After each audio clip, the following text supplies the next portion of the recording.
Hello students, my name is Atulya Kumar, Assistant Professor BVD ITM Lucknow. In today's lecture we are going to study about highway cross section elements. Contents for today's topic are design criteria and pavement surface characteristics. Let's start today's topic, design controls and criteria. So, we have to design geometric design of a highway depends on several design factors such as design speed, topography, traffic, environmental factor, economical factor, vehicle property, human natures. So, what are these factors and what is design control and criteria? तो जब भी हम geometric design consider करते हैं, geometric design में generally बहुत ही other छोटे छोटे फैक्टर होते हैं, छोटे छोटे पैरामीटर होते हैं जो कि हमें डिज़ाइन करना पड़ता है.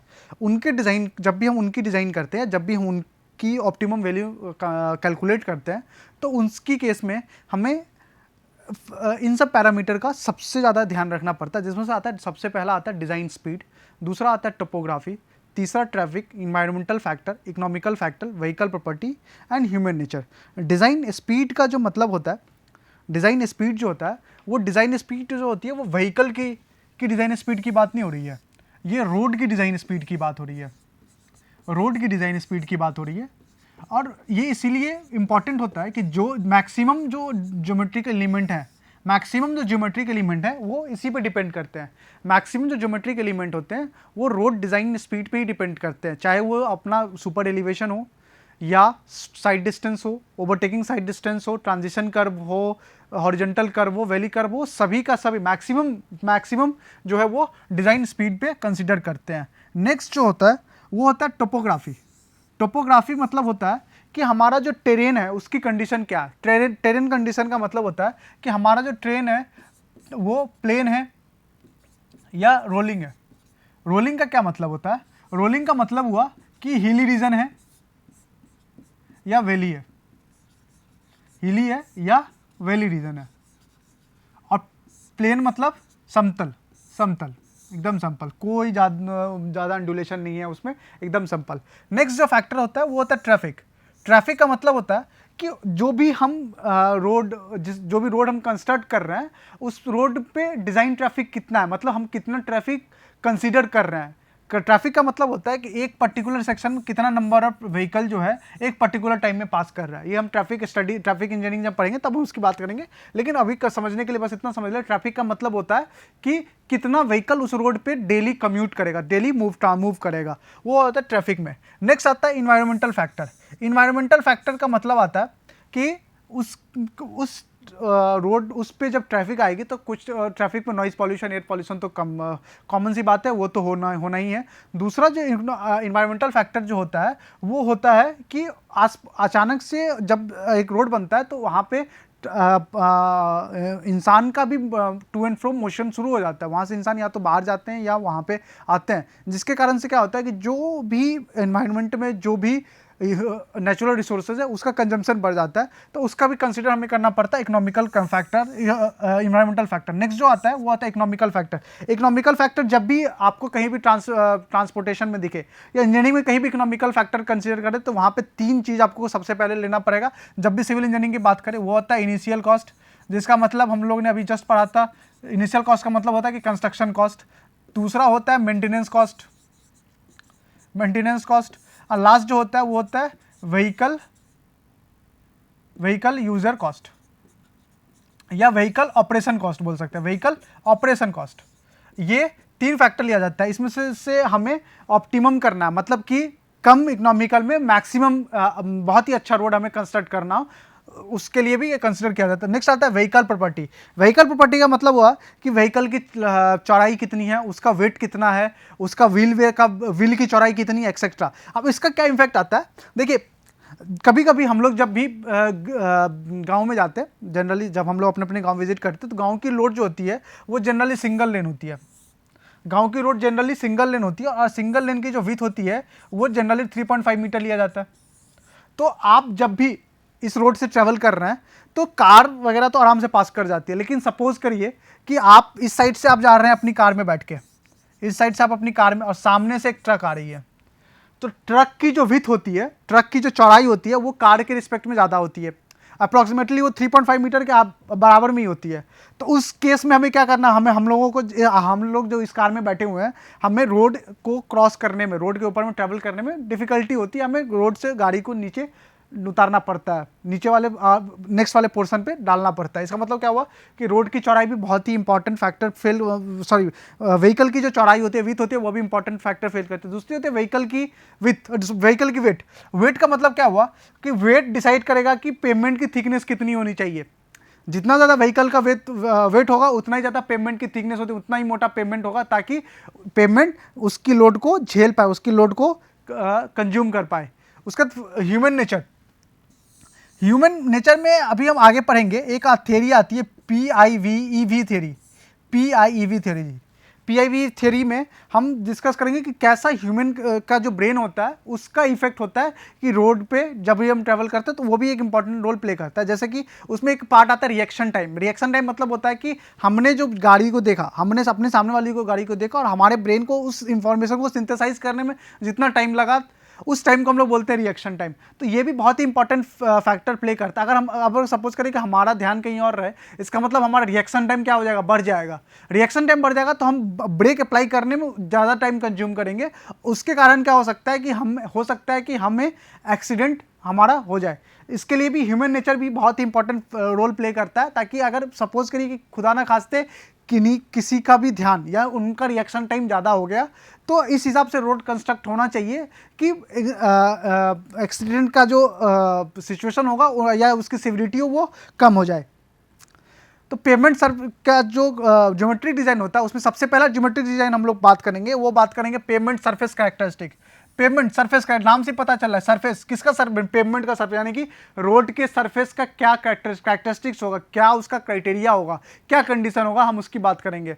तो पेमेंट का जो सरफेस कैरेक्टरिस्टिक होता है वो डिपेंड करता है कि मटेरियल की अवेलेबिलिटी कितनी है, रोड कंस्ट्रक्ट करने का टाइम में फंड कितना था, ट्रैफिक की वॉल्यूम कितनी थी, कितने टाइप के कंपोजिशन ऑफ ट्रैफिक क्या है। कंपोजिशन ट्रैफिक का मतलब होता है कि उस पर ट्रक का ज़्यादा चल रहा है या कार ज़्यादा चल रहा है या साइकिल यूजर ज़्यादा है या बाइक यूजर ज़्यादा है, ये होता है कंपोजिशन ट्रैफिक। सब ग्रेड कैसा था, सब ग्रेड मतलब बेस, रोड का जो बेस था वो कैसा था, क्लाइमेटिक कंडीशन था, रेनी मानसून एरिया है या ड्राई एरिया है, क्या कंडीशन है, एक्सेट्रा जो होता है, ये सब चीज़ जो है वो क्या डिफाइन करता है, ये सरफेस कैरेक्टरिस्टिक को डिफाइन करता है। सरफेस कैरेक्टरिस्टिक में सबसे पहला हम लोग कैरेक्टरिस्टिक पढ़ेंगे, वो होता है फ्रिक्शन। फ्रिक्शन हम लोग बहुत ही छोटे से पढ़ते आ रहे हैं, फिजिक्स की क्लास में हम लोग फ्रिक्शन पढ़ते थे।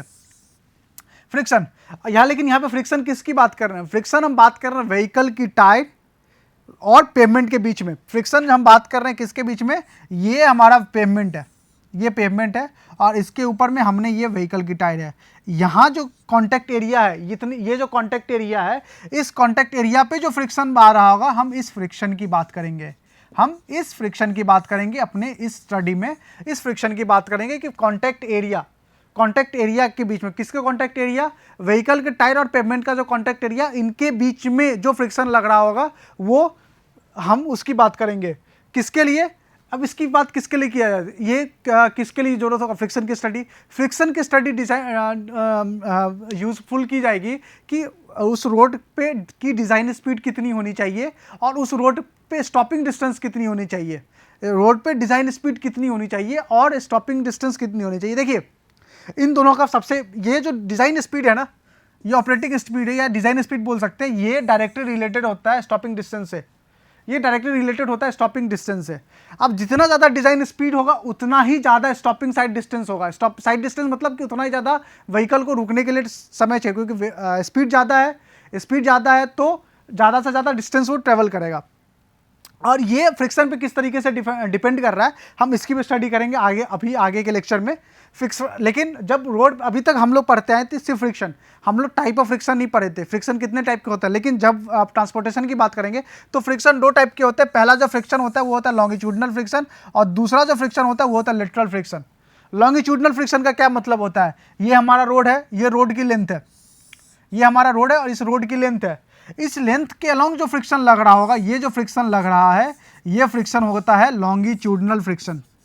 ये जो फ्रिक्शन होता है ये होता है लॉन्गिट्यूडनल फ्रिक्शन। इसकी जो वैल्यू होती है वो होती है, जनरली रेंज करती है 0.35 से 0.4 के बीच में, जनरली 0.35 से 0.4 के बीच में ये होती है। अब बात आती है सर लेटरल फ्रिक्शन की। बात क्या होता है लेटरल फ्रिक्शन? आपको, हम लोगों को लेटरल फ्रिक्शन जो है वो बस जब हम हॉरिजॉन्टल कर्व पे अपनी व्हीकल लेकर जा रहे होंगे तभी हमें लेटरल फ्रिक्शन कंसीडर किया जाएगा। जैसे कि देखिए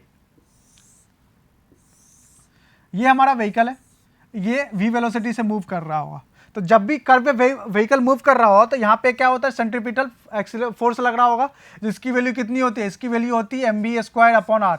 ये सेंट्रीपिटल फोर्स इस पे, सेंट्रीफ्यूगल फोर्स इस पे एक्ट कर रहा होगा। इसके कारण से क्या होगा, इस डायरेक्शन को, इसको काउंटरैक्ट करने के लिए ये एक फ्रिक्शन लग रहा होगा। ये फ्रिक्शन जो होता है इसी को बोला जाता है लेटरल फ्रिक्शन। इसी फ्रिक्शन को बोला जाता है लेटरल फ्रिक्शन। और एक ऐसा टाइम आएगा ये जो सेंट्रीफ्यूगल फोर्स है वो किस पे डिपेंड कर रहा है? वो वेलोसिटी पे डिपेंड कर रहा है, वेलोसिटी पे डिपेंड कर रहा है। जैसे जैसे हम गाड़ी की वेलोसिटी बढ़ाते चलेंगे ये सेंट्रीफ्यूगल फोर्स भी क्या हो रहा है? बढ़ता चला जाएगा। सेंट्रीफ्यूगल फोर्स बढ़ता, एक टाइम ऐसा आएगा कि जब वो F यानी कि ये जो लेटरल फ्रिक्शन की जो वैल्यू होगी वो लेस देन, लेटरल फ्रिक्शन की जो वैल्यू होगी वो, सॉरी एक सेकेंड, फिर से इसको ड्रॉ कर देते हैं। ये V थी, ये mv²/r था हमारा सेंट्रीफ्यूगल फोर्स, और ये फ्रिक्शन था। ये फ्रिक्शन कौन सा था? ये लेटरल फ्रिक्शन था। तो एक ऐसा टाइम हमें देखने को मिलेगा जहाँ पे F की वैल्यू जो होगी वो लेस देन कितनी हो जाए? mv², मतलब जो ये सेंट्रीफ्यूगल फोर्स है वो ओवरकम कर जाए लेटरल फ्रिक्शन को। तो उस केस में क्या होगा कि हमारी गाड़ी क्या होगी? इस रोड से बाहर चली जाएगी, यानी कि एक्सीडेंट प्रोन हो जाएगा। ठीक है, एक्सीडेंट प्रोन हो जाएगा। अब फ्रिक्शन जो होता है वो बहुत ही इंपॉर्टेंट होता है कि व्हीकल के एक्सीलरेशन और या उसका रिटार्डेशन के लिए, व्हीकल के रिटार्डेशन या उसके एक्सीलरेशन के लिए फ्रिक्शन बहुत ही इंपॉर्टेंट रोल प्ले करता है। कैसे प्ले करता है उसके लिए हमें इस बात को पहले समझेंगे कि स्किड एंड स्लिप क्या होता है। स्किड एंड स्लिप को समझने के लिए हम यहाँ पे देखते हैं कि ये बहुत ही कॉमन टर्म में, आजकल के यंग जनरेशन बहुत ही कॉमन टर्म में इस चीज़ को यूज करते हैं कि स्किड कर गया या स्लिप कर गया, लेकिन दोनों के बीच में एक छोटा सा डिफरेंस होता है जो कि आज आप हम लोगों को यहाँ पे डिस्कशन करने के बाद क्लियर हो जाएगी कि कुछ इस तरीके से होता है। ये हमारा रोड है और ये हमारी गाड़ी की टायर है और ये कॉन्टैक्ट है, ये कॉन्टैक्ट में है इसके साथ। तो अब कॉन्टैक्ट के केस में देखेंगे कि जब हम गाड़ी को स्टार्ट करते हैं, जब हम गाड़ी स्टार्ट करेंगे, जब गाड़ी पहली बार मूव करेगी, तो गाड़ी का जो व्हील होता है वो क्लॉकवाइज डायरेक्शन में मूव करता है, इस डायरेक्शन में मूव करेगा।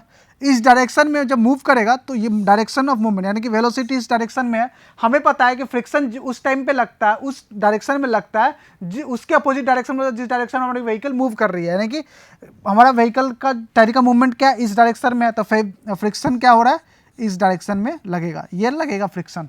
तो ये आप ये बहुत ही आदमी, जब हम लोग को बचपन में पढ़ाया जाता था कि friction help us in walk, तो उस टाइम में ये कॉन्सेप्ट क्लियर नहीं था। शायद अभी इस चीज़ को समझने के बाद आप लोग का कॉन्सेप्ट क्लियर हो जाएगा कि फ्रिक्शन सच में गाड़ी को आगे मूव करने के लिए बहुत ही इंपॉर्टेंट रोल प्ले करता है। नेक्स्ट हम बात कर रहे थे स्किड एंड स्लिप के केस में। स्किड वो होता है कि जब longitudinal distance cover by vehicle is greater than circumferential distance. Skid मतलब क्या हुआ कि जब अब आप फुल फ्लो में आप अपनी गाड़ी चला रहे हैं, लेकिन आप क्या कर रहे हैं? ब्रेक अप्लाई करेंगे। जब आप ब्रेक अप्लाई करेंगे तो आपकी गाड़ी की मूवमेंट क्या है? इस डायरेक्शन में है, तो फ्रिक्शन इस डायरेक्शन में लगेगा। आप इस डायरेक्शन में मूव कर रहे हैं लेकिन फ्रिक्शन किस डायरेक्शन में लग रहा है? इसका अपोजिट डायरेक्शन में। आप यहाँ समझिए, यहाँ एक और बहुत ही इंपॉर्टेंट फैक्टर समझने में आएगा, एक्सीलरेशन और रिटार्डेशन का केस। देखिए जब आप स्टार्ट कर रहे थे, यानी कि जब आप अपनी गाड़ी को एक्सीलरेट कर रहे थे, तो टायर इस डायरेक्शन में जा रही थी, तो फ्रिक्शन जो है उसके अपोजिट डायरेक्शन यानी कि फॉरवर्ड डायरेक्शन में लग रहा था, यानी कि आपको एक्सीलरेट करने में हेल्पफुल था। लेकिन आप जब ब्रेक लगा रहे हैं, यानी कि आप एक्सीलरेट रिटार्डेशन में जा रहे हैं, आप निगेटिव एक्सीलरेशन में जा रहे हैं, तो उस केस में क्या कर रहा है? फ्रिक्शन आपको हेल्प कर रहा है कि आपकी स्पीड को वो कम करने के लिए, इसलिए फ्रिक्शन बहुत ही जरूरी होता है। अब हम बात कर रहे थे स्किड एंड स्लिप की। तो स्किड के केस में हमें क्या बताया कि longitudinal distance is greater than circumferential distance. कैसे? ये सपोज करिए व्हील है, इसका रेडियस r है, लॉन्गिट्यूडनल डिस्टेंस कितना होगा? हमने यहाँ पे फुल फ्लो में अपनी गाड़ी चल रही थी, हमने यहाँ ब्रेक लगाया, ब्रेक लगाने के बाद ये डिस्टेंस जो होगा, कुछ ये डिस्टेंस इसने कवर किया, L ट्रेवल किया। L ट्रेवल करने के गाड़ी क्या हुई? रुकी। तो गाड़ी का लॉन्गिट्यूडनल डिस्टेंस कितना हो गया? L। सर्कमफ्रेंशियल डिस्टेंस ज़्यादा हो गया, मतलब कि गाड़ी यहाँ ना रुकने की वजह कुछ यहाँ पे रुकी, ये डिस्टेंस पे, इस डिस्टेंस को नाम देते हैं x। इसका मतलब क्या हुआ कि हमें तो रुकना चाहिए था यहीं पे, गाड़ी रुकनी चाहिए थी यहीं पे, मतलब l डिस्टेंस पे रुक जानी चाहिए थी, एल डिस्टेंस पे ही रुक जानी चाहिए थी, लेकिन ओरिजिनल में ये रुकी नहीं, ये इससे आगे जाके रुकी, ये इससे आगे जाके रुकी, मतलब कि रोटेशन के से कितना डिस्टेंस इसको कवर करना चाहिए था, 2 पाई आर। सर्कमफ्रेंशियल डिस्टेंस ये 2 पाई आर ही कंसिडर ट्रेवल करना चाहिए था, लेकिन गाड़ी ने ट्रेवल कितना किया, एल डिस्टेंस ट्रेवल किया, जो कि 2 पाई आर से ज़्यादा है, जो कि 2 पाई आर से ज़्यादा है। इसका मतलब क्या हुआ कि गाड़ी स्किड कर गई, स्लिप नहीं की। स्लिप में क्या होता है, ठीक है, इसका वाइस वर्सा है कि स्लिप में सर्कमफ्रेंशियल डिस्टेंस वो ज़्यादा कवर करता है with respect to longitudinal distance. Longitudinal distance वो कवर कर, मतलब गाड़ी एक ही पॉइंट पे रोटेट करती हुई रह जाएगी। मतलब अगर जैसे आपने एक्सेलरेट किया तो आपका टायर बस यहीं घूमता रह जाएगा, ये कोई डिस्टेंस आगे की तरफ मूव नहीं करेगा, बस इसी पॉइंट पे वो रोटेट करता रह जाएगा। इसका मतलब सर्कमफ्रेंशियल डिस्टेंस तो एक कवर कर रहा है, 2 पाई आर के की लेंथ पे तो वो कवर कर रहा है, लेकिन वो लॉन्गिट्यूडनल डिस्टेंस जितना उसे कवर करना चाहिए था उतना कवर नहीं कर पा रहा। अब एक छोटा सा कॉन्सेप्ट है कि अगर आपको गाड़ी में स्किड से बचना है तो आपने जो ब्रेक अप्लाई किया है वो फ्रिक्शनल फोर्स को एक्सीड नहीं करना चाहिए। आपने जो ब्रेक अप्लाई किया वो फ्रिक्शनल फोर्स को एक्सीड नहीं करना चाहिए, तभी जाके आप अपनी गाड़ी को स्किड होने से बचा सकते हैं। फ्रिक्शन में एक और इंपॉर्टेंट फैक्टर आता है, smooth and worn out tyre. मतलब वो टायर जो कि बहुत दिनों से हम यूज़ कर रहे हैं, वेयरन आउट हो गया, मतलब कि वो टायर नीचे से पूरा स्मूथ हो गया, पूरा प्लेन हो गया। अब जब भी नया टायर लेते हैं हम लोग, जब भी अपनी गाड़ी के लिए नया टायर लेते हैं तो अपने गाड़ी में टायर में देखते होंगे कुछ इस तरीके से थ्रेड बने होते हैं, कुछ बीट टाइप के बने होते हैं, छोटे छोटे बीट टाइप्स के। लेकिन वही टायर जब पुराना हो जाता है तो वो पूरा स्मूथ रहता है, इसका क्या इफेक्ट पड़ता है रोड पे जब हम गाड़ी ट्रेवल करते हैं? तो हम इसमें बात करेंगे, 2 सीजन की बात करेंगे, एक समर सीजन के टाइम में, एक रेनी सीजन के टाइम में। इन दोनों सीजन में क्या इफेक्ट होता है गाड़ी का? सबसे पहला बात करते हैं समर सीजन के टाइम में क्या इफेक्ट होता है। इन समर सीजन के टाइम में अगर हमारा वर्न आउट टायर है, smooth and worn out tyre है, तो हमें एरिया ऑफ कॉन्टैक्ट, मतलब कि अभी थ्रेड होने के कारण, जब गाड़ी की टायर नहीं थी तो थ्रेड होने के कारण एरिया ऑफ कॉन्टैक्ट जो होता है वो गाड़ी का और टायर का कम होता है। नई टायर में समर सीजन के टाइम में एरिया ऑफ कॉन्टैक्ट टायर और पेवमेंट के बीच में क्या होता है, कम होता है, जिसके कारण फ्रिक्शन भी कम होता है। यानी कि आपकी गाड़ी की अगर टायर नहीं है और समर सीजन में आप गाड़ी चला रहे हैं तो आपको थोड़ा शुरू में थोड़ी डिफिकल्टी होगी, थोड़ा रिस्क फील होगा।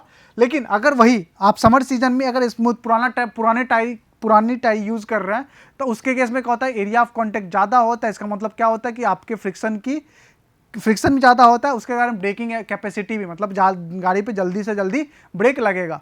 समर सीजन में पुरानी टायर हमारे लिए ज़्यादा यूज़फुल है। क्यों यूज़फुल है? क्योंकि हमारा एरिया ऑफ कॉन्टैक्ट ज़्यादा होता है, जिसके कारण फ्रिक्शन ज़्यादा होता है, फ्रिक्शन ज़्यादा होने के कारण ब्रेकिंग कैपेसिटी भी ज़्यादा होती है। लेकिन अगर नई टायर है और समर सीजन है तो हमारा गाड़ी के टायर का और सरफेस का जो एरिया ऑफ कॉन्टैक्ट है वो कम है, जिसके कारण से फ्रिक्शन भी कम है। अब हम उल्टा चलते हैं रेनी सीजन के केस में। आप समझ गए होंगे कि रेनी सीजन के केस में since area of contact in tyre rainy season के केस में और पुराना टायर हमारे पास में, रेनी सीजन है और पुराना टायर है, तो रोड सरफेस और टायर के बीच में क्या होता है, पानी की लेयर है। रोड सरफेस, यहाँ एक रोड है, ये रोड है, इसके रोड सरफेस के बीच में एक पानी का सरफेस है, मतलब कि रेनी सीजन है तो पानी है रोड पे, तो एक थिन फिल्म है, जिसके कारण टायर और सरफेस के बीच में क्या है, कॉन्टैक्ट नहीं है, मतलब बहुत ही कम कॉन्टैक्ट है, मतलब फ्रिक्शन उतना ही कम होगा। इसका मतलब ब्रेक हम जब लगाएंगे तो ब्रेक बहुत ही कम लगेगा, इसलिए एक्सीडेंट यानी कि रिस्क हमारा बढ़ जाता है। लेकिन वहीं अगर रेनी सीजन में हमारे पास नया टायर यानी कि थ्रेड, उस केस में क्या होता है कि जो हमारा थ्रेड के बीच की जो गैप होती है ना, उसमें पानी फिल हो जाता है। पानी फिल हो जाने, उसमें पानी जैसे ही फिल होगा तो सरफेस पे पानी क्या हो गया, डिसिपेट हो गया, मतलब सरफेस से पानी हट गया। तो अब क्या होगा कि जो हमारा सरफेस है और टायर है वो उन दोनों के बीच में जो कॉन्टैक्ट एरिया है वो ज़्यादा हो जाता है। इसका मतलब क्या हुआ कि हमारी ब्रेकिंग कैपेसिटी क्या होती है, बढ़ जाती है।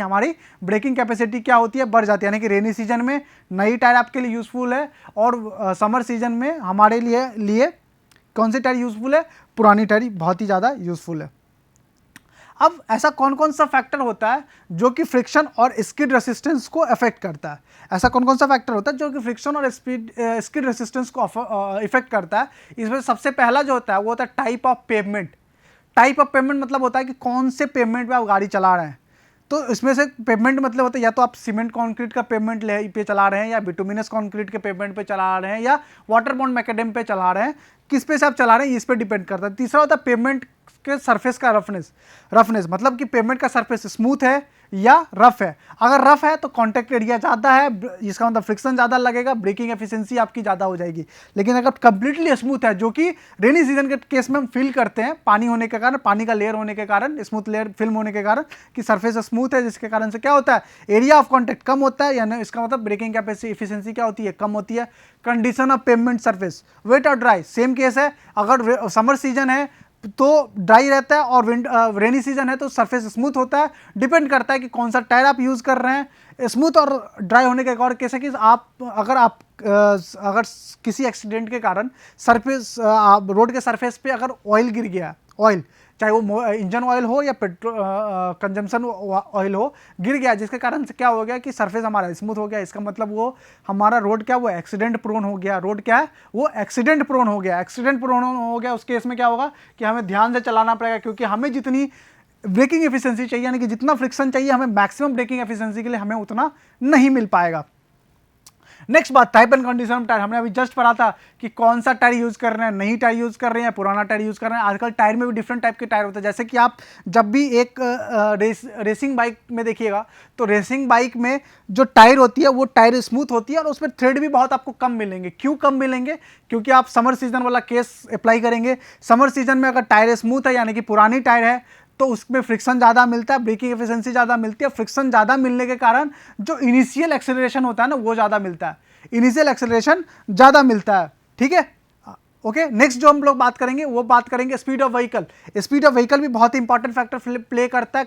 किस केस में? जब फ्रिक्शन के केस में स्पीड ऑफ व्हीकल बहुत इंपॉर्टेंट रोल प्ले करता है। अगर स्पीड ऑफ व्हीकल ज़्यादा है तो फ्रिक्शनल फोर्स क्या होगा, फ्रिक्शनल फोर्स भी ज़्यादा अप्लाई करना पड़ेगा। ब्रेकिंग एफिशिएंसी भी बहुत इंपॉर्टेंट रोल होता है कि हमारा ब्रेक कितना है। अगर हमारा ब्रेक जो है, जो हम ब्रेक यूज़ कर रहे हैं, अगर हमारी ब्रेक की पावर कम है तो इसका मतलब क्या होगा, फ्रिक्शन की भी पावर कम होगी, या फ्रिक्शन ज़्यादा है तो ब्रेक की पावर, यानी कि दोनों एक दूसरे के साथ डायरेक्टली रिलेटेड है। Load and tyre pressure. अगर हम सपोज करिए कि हमारे पास एक ऑटो है, ऑटो पे जब भी हम ज़्यादा लोड रख देते हैं, ऑटो की टायर क्या होती है, वो नीचे से फ्लैट हो जाती है, मतलब नीचे से वो कंप्रेस हो जाती है। कंप्रेस हो जाने के कारण फ्लैट हो जाती है।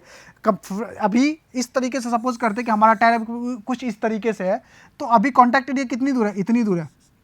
लेकिन अगर हमारे पास ज़्यादा लोड हो जाने के कारण ये कुछ इस तरीके से फ्लैट हो जाती है, तो कॉन्टैक्ट एरिया बढ़ जाता है। और हमें पता है कि जब भी टायर और सरफेस के बीच में कॉन्टैक्ट एरिया बढ़ जाता है, इसका मतलब क्या होता है, इसका मतलब होता है कि हमारा फ्रिक्शन बढ़ गया, और फ्रिक्शन बढ़ जाने के कारण क्या होता है, ब्रेकिंग कैपेसिटी बढ़ जाती है।